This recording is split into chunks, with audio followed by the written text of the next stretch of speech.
गजा में इसराइली जारहियत, इंसानियत लर्ज उठी, हर तरफ लाशों और मलबे के ढेर। इसराइल के ज़मीनी, फ़ज़ाई और बहरी हमलों में तेज़ी, अंधाधुंध बमबारी के बायस हर तरफ तबाही। रिहायशी इमारतें, स्कूल, अस्पताल और मसाजिद निशाना। दिल दहला देने वाले मनाजिर, बेबस ख़वातीन और बच्चों की चीखों पुकार। इसराइली बमबारी से शहीद फ़लस्तीनियों की तादाद 9,000 से ज़ायद हो गई। 3600 से ज़ायद बच्चे, 1800 से ज़ायद ख़वातीन शामिल, 22,000 से ज़ायद फ़लस्तीनी ज़ख्मी हो गए।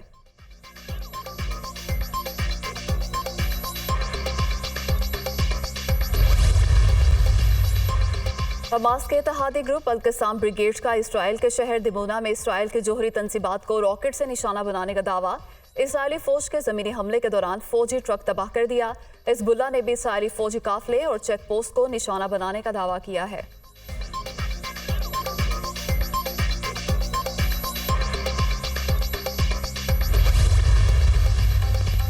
गजा में इमदाद की फराहमी में रुकावट जुर्म करार दी जा सकती है। इसराइल को बगैर किसी ताख़ीर के गजा में शहरियों को खुराक और अद्वियात की फराहमी को यकीनी बनाना होगा। इंटरनेशनल क्रिमिनल कोर्ट के आला प्रोसिक्यूटर करीम खान ने खबरदार कर दिया।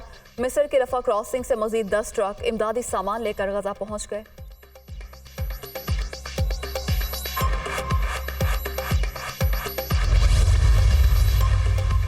नन्हे फरिश्ते भी इसराइली जारहियत का शिकार। बमबारी से गजा में शहीद होने वाले बच्चों की तादाद गुज़श्ता 4 साल के दौरान पूरी दुनिया में एक साल में हलाक होने वाले बच्चों से ज्यादा हो गई। गजा में अब तक 3,000 से ज्यादा बच्चे शहीद हो चुके। हजारों बच्चों की जिंदगी अब भी खतरे में हैं।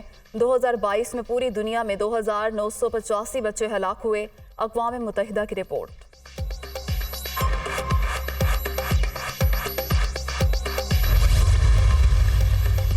इसराइली फौज का 24 घंटों में हमास के 450 ठिकानों को निशाना बनाने का दावा। फौजी हेडक्वार्टर और चेक पोस्टों पर मिसाइल दागे गए। गजा में मजीद फौजी दस्ते भेजने का भी फैसला। ताज़ादम दस्ते गजा में सेहूनी फोर्सेस की मदद करेंगे। तर्जुमान इसराइल आर्मी ने खदशा जाहिर किया है कि ज़मीनी कार्रवाइयाँ हमारी अपनी फौज के लिए भी खतरात का बायस बन सकती हैं।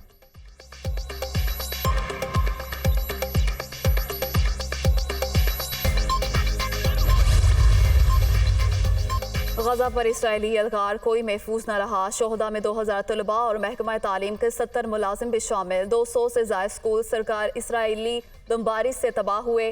सेहूनी फोर्सेस की बमबारी से अक़वाम मुत्तहिदा के ज़ेर निगरानी चलने वाले इदारे भी तबाह। मवाज़लाती निज़ाम दरहम बरहम होने से राब्ते मुनक़ता हो गए।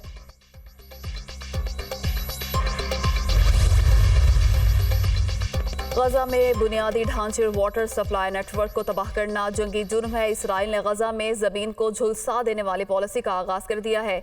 इसराइल गजा को आग का ढेर बनाकर आबादी को दूसरे ममालिक की तरफ हिजरत पर मजबूर नहीं कर सकता। सेक्रेटरी जनरल अरब लीग का पैगाम।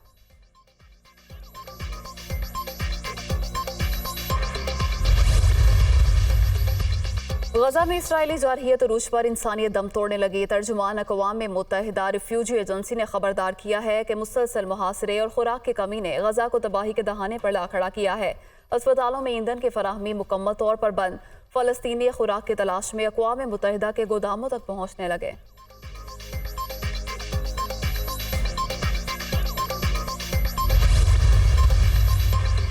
अक़वाम मुत्तहिदा के सेक्रेटरी जनरल का गजा में इंसानी बुनियादों पर जंगबंदी पर जोर। दोनों तरफ से अरगमालियों को गैर मशरूत तौर पर रिहा करने का मुतालबा। गजा में जंगबंदी और फौरी इमदाद वक्त की अहम ज़रूरत है। एंटोनियो गुतेरेस, कैथोलिक मसीहियों के रूहानी पेशवा पोप फ्रांसिस ने भी इसराइल गजा तनाज़ा ख़त्म करने के लिए जंगबंदी का मुतालबा कर दिया।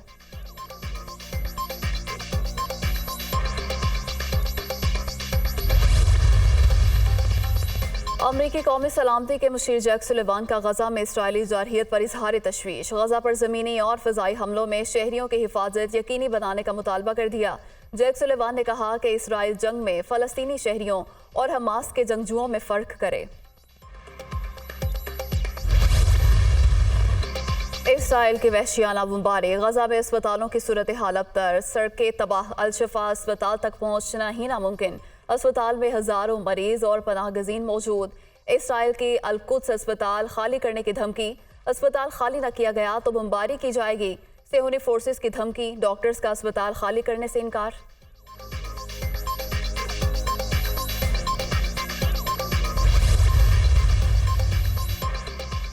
आलमी इदारे सेहत समेत दीगर इमदादी इदारों का अल-कुद्स अस्पताल को खाली करवाने की इसराइली धमकी पर इजहार तशवीश। मरीजों से भरे अस्पतालों को इंसानी जिंदगियां खतरे में डाले बगैर खाली करना मुमकिन नहीं। अल-कुद्स अस्पताल में 14,000 से ज्यादा मरीज जेरे इलाज हैं। आलमी कवानीन के तहत सेहत आमा के इदारों का तहफ़्फ़ुज़ यकीनी बनाया जाता है।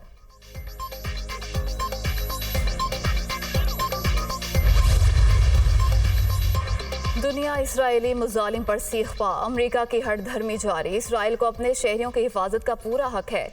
नायब सदर कैमला हैरिस का बयान। कहा, जंग के दौरान इंसानी हकूक का ख्याल रखा जाना चाहिए। इसराइल और हमास की लड़ाई में अमेरिका का फौज भेजने का कोई इरादा है और ना ही कोई प्रोग्राम है।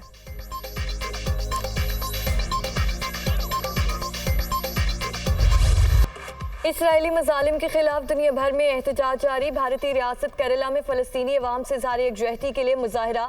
शुरका की मोदी और इसराइली हुकूमत के खिलाफ नारेबाजी। जर्मनी के शहर बर्लिन में फ़लस्तीनियों से इज़हार यकजहती के लिए अवाम सड़कों पर निकल आए। इसराइली मजालिम के खिलाफ शदीद नारेबाजी। स्पेन के दारुल हुकूमत मैड्रिड में भी इसराइली जारहियत के खिलाफ एहतजाज। फौरी तौर पर जंगबंदी की जाए, शुरका का मुतालबा। लबनान के दारुल हुकूमत बैरूत में बड़ा इज्तिमा। मुजाहिरीन का अहले गजा के साथ यकजहती का इजहार। जंगी जराइम पर इसराइल के खिलाफ कार्रवाई की जाए। लबनानी क़यादत का मुतालिबा। जापान और बेल्जियम में भी एहतजाजी मुजाहरे।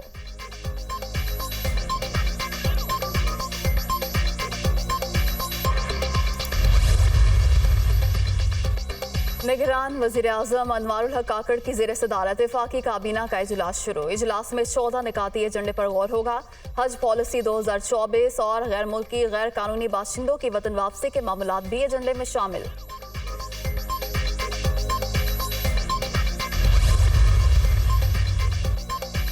ऑडियो लीक्स केस की समाअत। पहले आप ये बता दीजिए कि फ़ोन रिकॉर्डिंग की जा सकती है। अगर किसी को फ़ोन रिकॉर्डिंग की इजाज़त है तो वो इजाज़त किसने किसको दी? वज़ीर आज़म हाउस, वज़ीर आज़म, इसके ख़ानदान और चीफ जस्टिस के ख़ानदान की ऑडियोज़ लीक हुई। ऑडियोज़ पर जो कमीशन बना उसके TORs में ये था ही नहीं कि ये ऑडियोज़ रिकॉर्ड कौन करता है। आप वज़ीर आज़म से सिफारिशात लेकर अदालत में जमा कराएं, फिर देखेंगे आगे कैसे चलना है। केस की समाअत के दौरान जस्टिस बाबर सत्तार के remarks.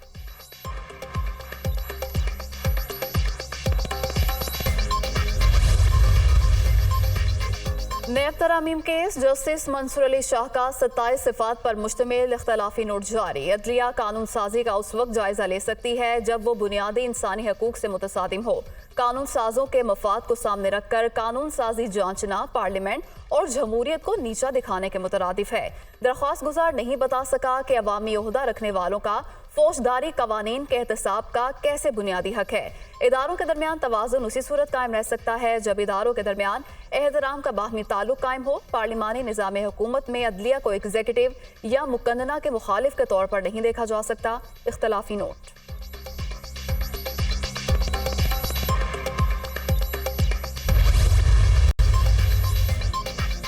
Lahore high court Rawalpindi bench का लाल हवेली डी सील करने का हुक्म। अदालत ने तारीखी फैसला दिया। आज लाल हवेली को खोलने का हुक्म दिया गया है। मेरे वालिदैन के जनाजे यहाँ से ही उठाए गए। हम अफवाज पाकिस्तान के साथ शाना बशाना खड़े हैं।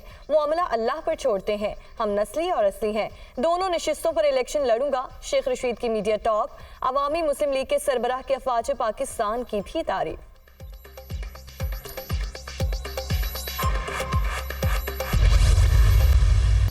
निगरान पंजाब काबीना ने 2023-24 के आइंदा 4 माह के बजट की मंजूरी दे दी। 2073 अरब रुपए के बजट की मंजूरी दी गई। गैर तरक्याती अखराजात के लिए 1718 अरब रुपए की मंजूरी। गैर तरक्याती बजट इंतजामी, मामूल और ऑपरेशनल अखराजात के लिए मुख्तस किया गया।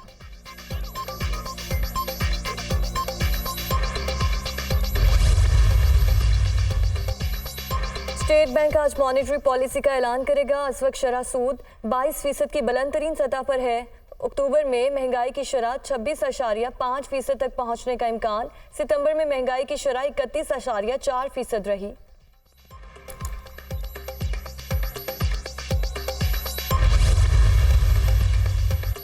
महंगाई के मारे अवाम पर एक बार फिर बिजली गिराने की तैयारियां। बिजली की कीमत में 1 रुपया 30 पैसे मजीद इजाफे का इम्कान।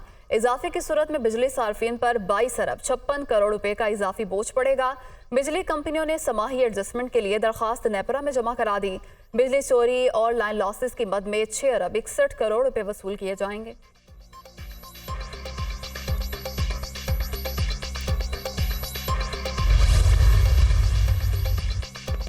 डॉलर की कदर में इजाफे का सिलसिला जारी। इंटरबैंक में डॉलर की कीमत में 43 पैसे का इजाफा, 281 रुपए पर ट्रेड। ओपन मार्केट में डॉलर 1 रुपए महंगा, 282 रुपए 50 पैसे पर फरोख्त।